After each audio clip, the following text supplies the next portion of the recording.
Since the beginning of Indianapolis Mayor Joe Hogsett's run for office, he made revitalizing our city the key backbone of his campaign. And this included initiatives like Vacant to Vibrant and creating more affordable housing. Today, our city celebrated the build of 2 new homes on the west side of Indianapolis. But the question remains, has the mayor kept his promise on tackling our city's vacant housing issues? Our Chase Howell went to that ribbon cutting today just to ask that question, and now joins us live in studio with an update on a promise that the mayor made years ago. Chase? Anne Marie, Scott, in 2017, the mayor stood here in front of this rundown home in the Riverside neighborhood as it was being demolished. This came days after Hogsett, who was a relatively new mayor at the time, announced 2,000 homes to be revamped or demolished in 2 years. Well, as of 2023, they've only demolished 341 of those 2,000 properties. We want to see homes rehabilitated, but frankly, this is a good example of no one is going to be able to purchase this home and rehabilitate it. So that was the mayor a month after his April 2017 State of the City address, standing in front of an abandoned home being demolished. Fast forward to 2024, we've seen 2 men killed at a vacant home on Leland Avenue known by neighbors to be a flop house. A week later, 3 vacant homes were destroyed after IFD says they were set on fire. The 2 homes now reduced to their foundation. The Department of Business and Neighborhood Services say had several complaints, including squatters. Wednesday afternoon, I went to a ribbon cutting Mayor Hogsett attended to address how he's tackling the city's vacant properties. We recognize that this is a multifaceted problem that requires multifaceted solutions. And while he recognized issues vacant houses pose, he failed to comment on why we're seeing him fall short on his 2017 promise of demolishing 2,000 vacant homes due to a meeting, per a spokesperson with his office. So I went up to him myself. Here's what happened. Hey, Mayor. Mayor, can I ask you a quick question? Yeah. Just when you get a moment, just over here. Yeah, 1 second. Can we find out? Why not today? I didn't see the mayor again after that. As for addressing the ongoing issue of vacant homes and the owners who are only identified as LLCs, Representative Charis Pryor says we need more transparency in consequences. If it's a continual problem and if it's the same company that continues to do it, even at different locations, they should be made to pay. And I think that once these companies know that we're holding them accountable for the upkeep and the maintenance of those properties, they will do a better job, or they will sell those properties. Representative Pryor says when it comes to demolitions, it takes time to do so, but doesn't disagree that it needs to move quicker. The city tells me 45 structures were demolished in 2023. This year and throughout 2025, we could see 58 structures demolished or revamped. Yeah, that's still a far cry from the 2,000. I just want to get back to that little moment there with the mayor. Where were you told that he was ushered away like that and not coming over to your camera for more of a conversation? So I spoke to a spokesperson before that, and she said that he wasn't going to be available, but he was there signing a sign saying that he was here at this debut of these beautiful new homes. Housing, yeah. And so I just thought, let me go ask him. He's just sitting there. And then, as you saw, a spokesperson came up and kind of pushed him away to the side of the home, and I just never saw him again. Yeah. Okay. Well, hopefully we'll hear back about where we are on track to that promise that was made back in 2017. Keep an eye out for us, Chase. Thanks. Thank you, Chase. Thanks.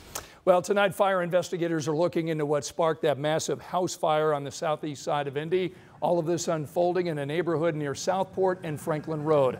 The family made it out okay, but their dog died in that fire. Tonight, investigators believe it started in the garage, but aren't sure how. Sean? All right, all eyes on Milton. Category 3, a major hurricane here, and the eye is not far from coming on shore here, probably another maybe 3 hours or so. A little easterly jog here, somewhere between Bradenton and Sarasota, it appears. The northern and northwestern eye wall has the strongest wind, and that will be moving up into the St. Petersburg, Tampa area. There is going to be a swath of wind and heavy rain near and just north of that track. And from Tampa to Daytona Beach, flash flooding likely, and the highest surge from Bradenton down toward Fort Myers. We'll see you up at the 7-day in a few minutes. All right, Sean, thanks so much. Hurricane Milton expected to make landfall in a matter of hours. Right now, mandatory evacuations are in place, affecting more than 7 million people in this country. But the time to get out has now come and gone. Our Samantha Johnson joins us in studio tonight at 6. She's been talking to one family who decided to stay. Yeah, they're staying in Port Charlotte, which is not far from where the storm is expected to make landfall later tonight. That's where the Bewleys from Speedway are hunkered down right now. I want to show you some video and some photos of this property. Mary Bewley, she says she is at her home. She says that home has been up to hurricane code for some time now, but it's also in the evacuation zone. She says it's too late to leave at this point, and even if she wanted to, she says there's no gas. Thankfully, Bewley and her family, they say they have plenty of food and water. They've put up all the storm shutters, and she feels safe with 5 other Hoosiers inside her home. This home's pretty solid, and we're up high enough and inland enough. We're pretty safe. We feel we're pretty safe, but you know, that can all change. Mary tells me she's been through several hurricanes during her 20+ years in Florida, but this one, she says, just feels a little different. In fact, when we talked to Mary today, she got emotional on our phone call this afternoon, talking about physically being with her family there in Florida. She says for all of us here in Indiana, please be patient when you're contacting family down there. They're going to lose power. They're going to lose cell service. She's asking all of us to just say our prayers ahead of tonight's storm. A lot of people will be praying for them. Sam, thanks so much. Well, in the last hour and a half, I talked with the Indiana Task Force 1. They are now in southern Georgia. They're waiting to deploy once Milton hits. It's an 84-person team. They're expected to fly into the Tampa area after the storm moves through. They spent today training for this mission, prepping equipment and replenishing supplies, and their energy after an exhaustive 2 weeks helping with the aftermath of Helene. The last 2 days, we've been really concentrating on getting some rest and just prepping for Milton.